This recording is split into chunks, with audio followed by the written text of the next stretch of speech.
Ferrari's current crisis is the result of multiple issues, both in the design of the SF25 and in its management on track. The hardest image for Ferrari to accept is McLaren's celebration of the 2025 Formula One Constructors Championship, with 6 races still to go. The same McLaren team that just 1 year ago was battling the Scuderia until the final round in Abu Dhabi. Throughout the season, many wondered what McLaren's secret weapon was. But the truth is that the papaya car's superiority is simply the product of excellence in every technical area. For Ferrari, there is no single fundamental flaw to explain what has become its most difficult campaign in the ground effect era. Instead, this troubled season is the sum of numerous weaknesses, both in the car itself and in how it has been managed at the circuit. For Frederic Vasseur, Lewis Hamilton's near retirement in the closing stages of the Singapore Grand Prix, due to overheated brakes, was the moment that broke the camel's back. For the first time, the team principal did not hide his frustration, openly criticizing in the press conference the excessive brake temperatures that plagued both cars from start to finish. Both Ferrari drivers were instructed to use lift and coast for nearly the entire race, easing off the throttle before the braking zones. Since the beginning of the season, Ferrari has been forced to deal with the recurring issue of lift and coast, a term that has become all too familiar for the team and its drivers.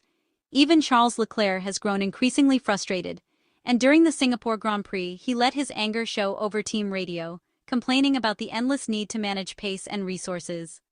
Once again, the discussion about lift and coast returned within the Ferrari garage at Marina Bay.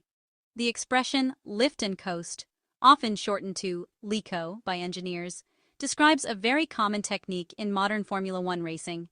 The meaning is literally in the name. Lift refers to the driver lifting their foot off the accelerator pedal earlier than usual, and coast refers to letting the car roll or glide toward the braking point without applying throttle. During this phase, the car slows down primarily due to aerodynamic drag rather than mechanical braking. In practice, this technique is applied before the normal braking zone. The driver lifts off the throttle earlier than they would in a full attack lap, allowing the airflow and resistance to naturally decelerate the car before applying the brakes. The precise position and duration of lift and coast vary depending on the race situation, the circuit, and the team's current objectives. Engineers might instruct the driver to use LECO for several strategic reasons. There are several benefits that teams can gain by asking their drivers to perform lift and coast. The first and most obvious is fuel saving. By lifting off the accelerator earlier, the engine runs at lower revs and consumes less fuel over the course of the race.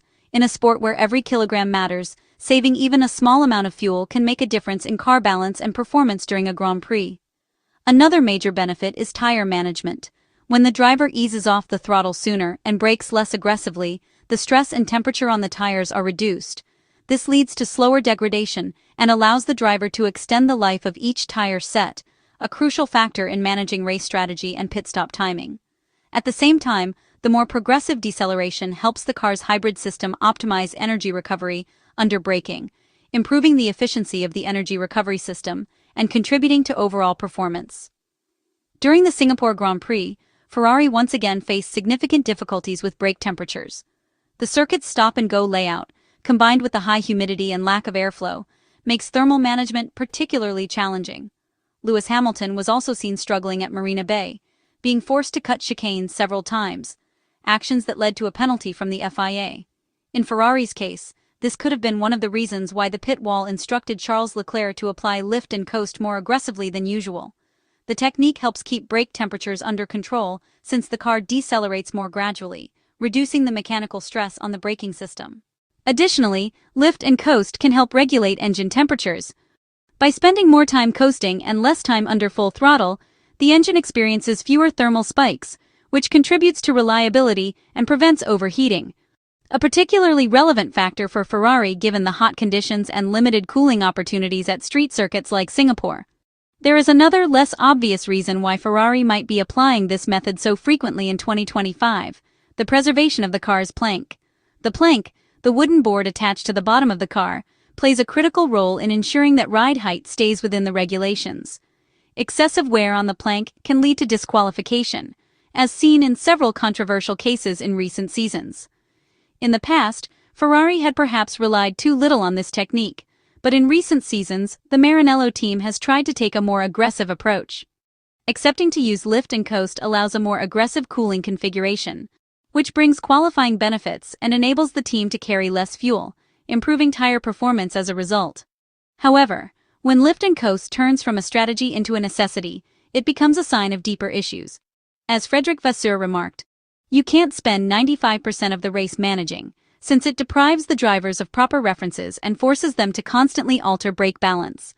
The team principal's outburst revealed built-up frustration, suggesting that brake overheating incidents have been recurring throughout the year. These problems seem unrelated to Brembo components and instead point toward Ferrari's own cooling design choices. Brake overheating has not been the only technical headache of the 2025 Formula One Championship. Charles Leclerc reported power steering issues in some qualifying sessions, and the team also suffered a power unit drop at the Baku City Circuit in Azerbaijan. These small but significant faults prevent an already limited car from performing at its best, adding to the tension inside a team that is clearly going through a difficult moment. At the center of Ferrari's crisis is the SF25, a car whose shortcomings are now well known. Overall, its design concept is relatively well balanced, performing decently on traditional circuits, but lacking the peaks of performance Ferrari once managed on less conventional tracks. This has earned the SF25 a reputation as a mediocre car, not because it is fundamentally flawed, but because it simply lacks outright pace, despite a major overhaul compared to the 2024 project, including the switch to a pull-rod front suspension aimed at unlocking new aerodynamic development potential. The early season gap only grew as the year progressed, with Ferrari unable to match the development rate of its rivals. The new rear suspension brought some advantages, but did not solve the car's underlying problems. The resources dedicated to mechanical changes also limited aerodynamic upgrades, which effectively ended with the floor update introduced in Austria. Moreover, Ferrari has struggled with what engineers call horizontal development, the ability to refine setup strategies to improve track performance.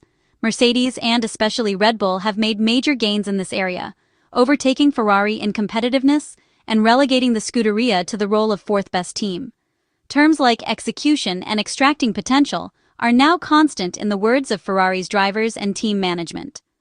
What might sound like a cliché actually reflects the awareness within Maranello that the team is not able to make the SF25 work properly. In today's ultra-close Formula One, where 1/100th of a second can mean 2 or 3 grid positions, McLaren's excellence in track operations stands out in sharp contrast to Ferrari's difficulties. Throughout the season, Ferrari has repeatedly pointed to recurring problems with ride height management, extreme sensitivity to environmental conditions, and tire performance during the qualifying sessions.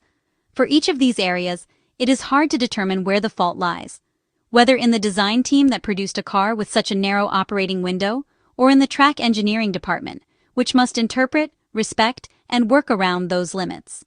Since his appointment in Maranello, the current French team principal has implemented a profound reorganization of the team, both in terms of human resources and operational processes. Ferrari's growth, which began in earnest in 2023, came to a sudden halt this year when expectations rose sharply and World Championship titles became official targets, a goal that so far has ended in failure. This is not about assigning blame, but about finding solutions.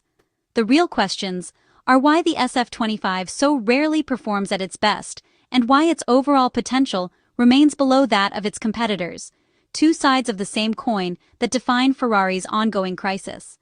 A new paradigm is essential, along with operational solutions that place Ferrari in the hands of a manager who embodies the Scuderia itself, rather than becoming another lightning rod for disinterested owners. John Elkann must recognize that continuing on the current path will ensure Ferrari keeps losing, with no meaningful improvement in sight.